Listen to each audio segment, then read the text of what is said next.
BBC ትግርኛ ድሕሪ 20 ደቂቃ ክጅምርዩ ንክትከታተሉና ንዕድም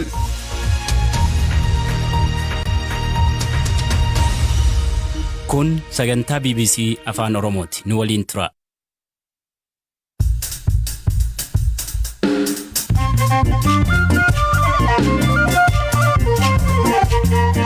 Akka moltan dhaggeeffattoota keenya sagantaan BBC afaan Oromoo wiixata galgalaa eegaleera kan siniif dhiyeessu ani Firaafoolii Dhugaasaadha. Sagantaa keenya har'aan loltoota kiyya irratti haleellaan gaggeeffameera jechuun himata Sudaan dhiyeesteef deebii mootummaa Itoophiyaa. Dorgommii Igaad irratti walaloo fi hojiiwwan artii biroo qopheessuun dargaggoo injifate jaatanii boonayyaa waliin turtii taasifne. Gurraachaaf adii jidduu yoo fedha bifa kakka uumame seentakka uumamoota cufaafu nageenyi jireenya. Gosti koronaa vaayirasii haaraa Omikron jedhamu argamuun booda yaaddoo uumameen biyyootiin daangaa cufachuu. Akkasumas gabaasa ispoortii dabalatee odeessaalee addunyaa gaggabaaboo qabannee jirra hanga xumuraatti nu waliin tura.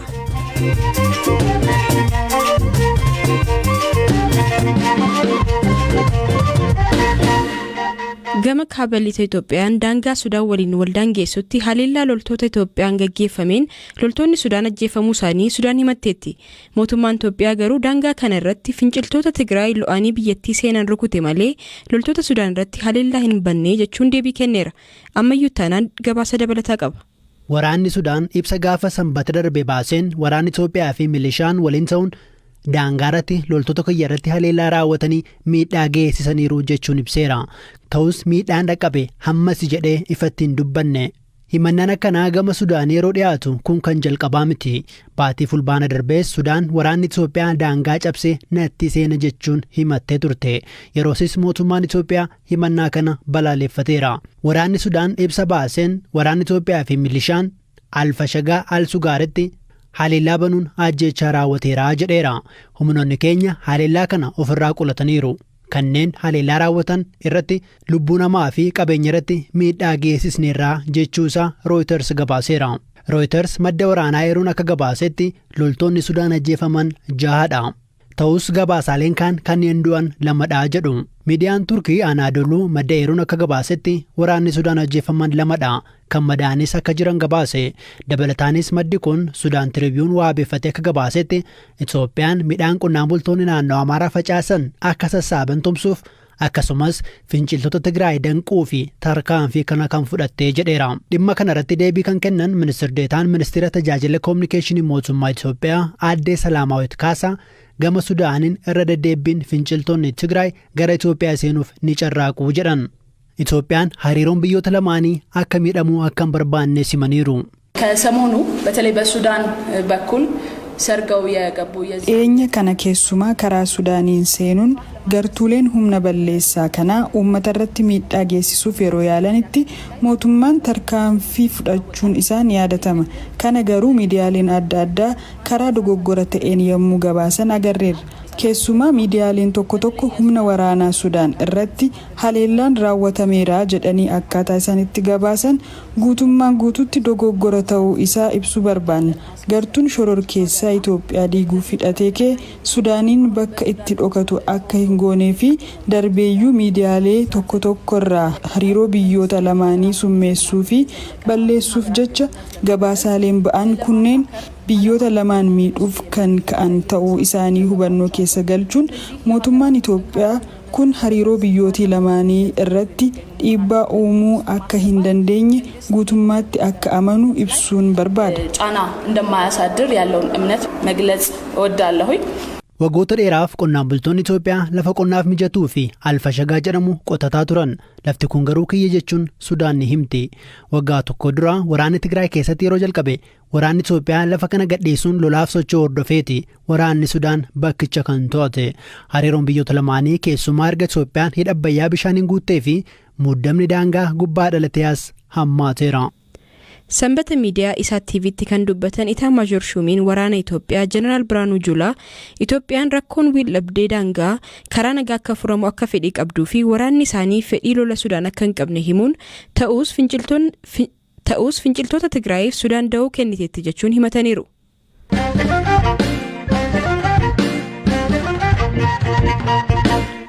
Pireezidaantiin Afrikaa Kibbaa Cyril Ramaphosa sababa gosa vaayirasii COVID-19 haaraa Omicron jedhamuun biyya isaaniitti argame wal qabatee dhorka imalaa biyyattii fi biyyoota ollaa irratti fudhatame balaaleffataniiru. Biyyoonni akka UK, Gamtaa Awurooppaa fi Ameerikaan kanneen dhorkaa imalaa kaan keessatti kan argaman yoo ta'u, gosti vaayirasichaa Omicron jedhamu kun gosa baay'ee yaaddeessaadhas jedhameera. Eliyaas Mulgeessaa gabaasa dabalataa qaba. Gosti koronaa vaayirasii haaraa Omicron jedhamu kun jalqaba baatii kanaatti Afrikaa Kibbaa keessatti argamuun torban darbe dhaabbata fayyaa addunyaatti gabaafame. Gosti vaayirasii haaraa kunis Afrikaa Kibbaa bulchiinsa Gauteng keessatti torbanoota lamaan darban keessa mul'achuun amma bulchiinsota biyyattii hundatti faca'eef ka'umsa jedhameera. UK keessattis namoonni Omicron kanaan qabaman 9 hanga ammaatti kan argaman yoo ta'u, Portugal keessatti ammoo taphattootaa fi hojjettoota kilaba tokkoo 13 irratti vaayirasiin kun argameera.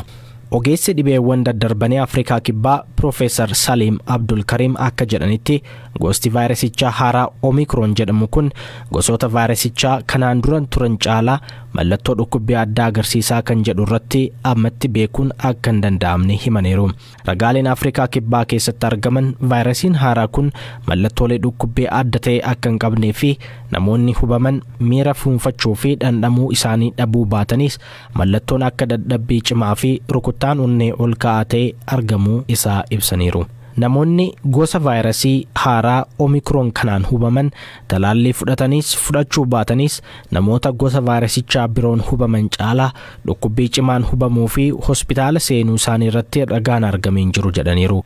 Profeesar Salim dabaluun dilbata irraa eegalee biyyoonni 11 ta'an namoota gosa vaayirasii Omicron kanaan hubaman argachuu isaanii himuun daangaa cufachuun garuu homaa bu'aa hin qabu jedhaniiru.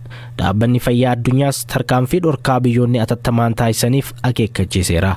Tarkaanfii balaa bu'uureeffatee fi saayinsawaa ta'uu qabaata jedheera.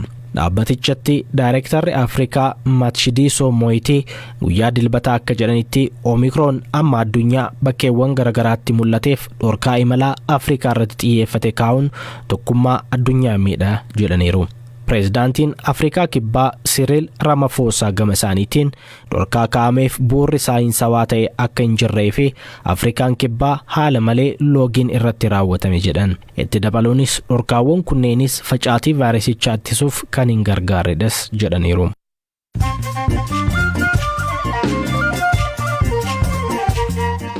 Dhaggeeffattoota keenya amma odeessaalee addunyaa gaggabaaboon isin biraan ga'a. Daandiin qilleensaa Yuugaandaa kuruphisa nyaataaf qophaa'ee xiyyaara balali'aa jiru keessatti gurguramaa ture dhorkeera. Gochi kun gabaaf jecha imaltoota hokkoraa hin malleef saaxila jechuunis daandiin qilleensaan kun kan hime yoo ta'u, hojjettooti isaa hojii irraa dhorkaman akka jiranis miidiyaaleen biyyattii gabaasaniiru. Lammii Ameerikaa Mizuuriitti sobaan namoota 3 ajjeeseera jedhamuun himatamee hidhaa waggoota 42 booda tibbana gadhiifame Kevin Stickland jedhamu deeggaruuf namoonni doolaara Ameerikaa miliyoona 1.5 walitti qabani. Kevin umurii ganna 62tti kibxata darbe hidhaarraa kan gadhiifame yoo ta'u, umurii ganna 18 yommuu to'annoo jala oolfame irraa kaasee yakka sana hin raawwanne jechuun nama qulqulluu akka ta'e falmataa tureera. Taanzaaniyaatti bulchiinsa walabaa kan taate Zanzibar keessatti namoonni foon qocaasummaa sooratan 7 du'anii 24 ammoo wal'aansaaf hospitaala galuun gabaafame. Foon qocaa hawaasa qarqara garba Indiyaa jiran biratti nyaata beekamaa ta'us gosti amma namoota balaa kanaaf saaxine gosa summii qabu akka ta'e amanama.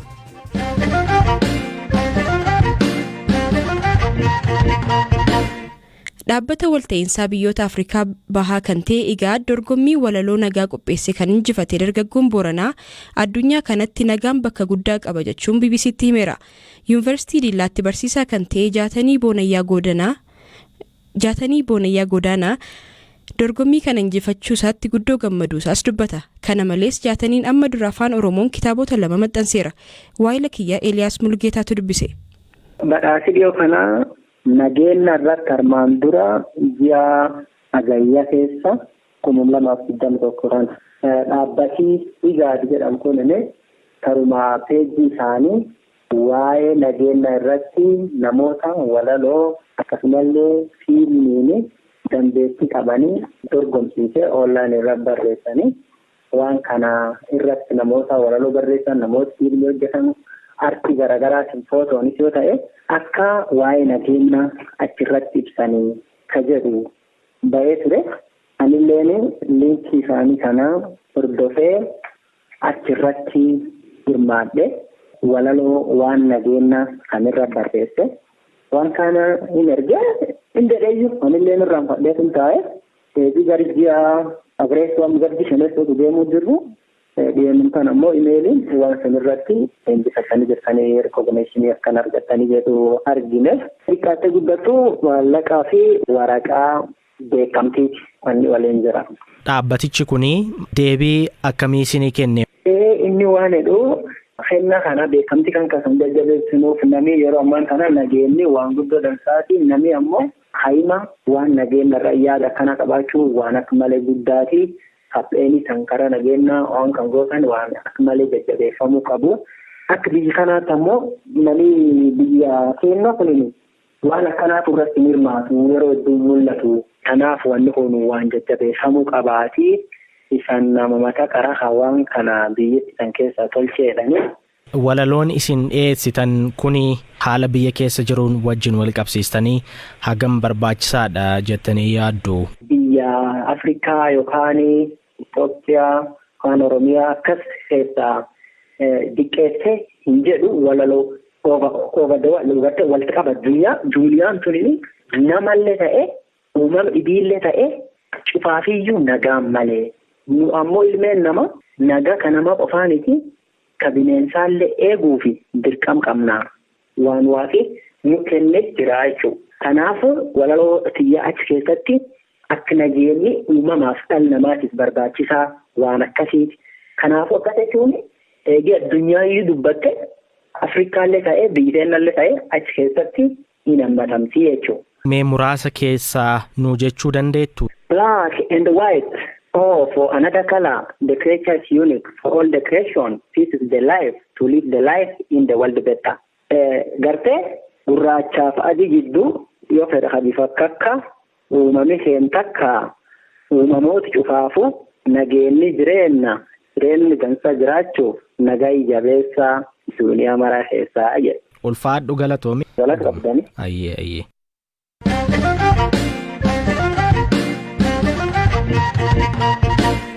Odeessa keenya xumuraan ammoo oduun ispoortiin sinitti hima. Dorgommiin piriimeer liigii Ingilizii guyyoota dhuma torbee kaleessaa fi dheengadda taphatamaniiru. Taphoonni gariin haalli qilleensaa hamaa fi cabbiin utuma bu'uu gaggeeffamanis sababuma kanaan taphni haqamees tureera. Eeliyaas Mulugeeta.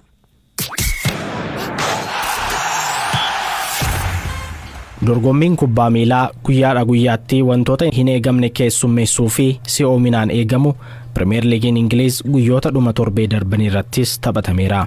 Tapha jalqabaa sanbataan Arsenaal Niwukaasel keessummeessuun 2-2 injifateera. Liigichaan sadarkaa sadaffaarra kan taa'e Liverpool ga'umsa gaarii agarsiisaa kan jiru wayita ta'u dirree Anfield irratti Southampton keessummeessuun 4-2 injifateera. Taphoonni gurguddoon kaan guyyaa dilbataa kan taphataman hoggaa ta'u guyyaa kanatti haalli qilleensaa haalaan jijjiiramuun taphoonni garri caalan cabbiin utuma bu'uu gaggeeffamaniiru.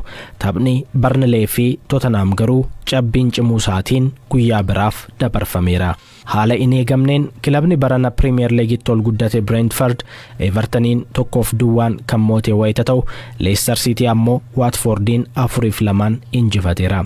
Taphoonni haalaan eegamaa turan biroon ammoo Manchester City fi West Ham United walitti fidaniiru. Tapha kanaan Man Cityin 2-1 moochuun qabxii 29 sadarkaa lammaffaarra taa'eera. Taphni si'oominaan eegamaa ture kadhibee ammoo Chelsea fi Man United walitti fideera.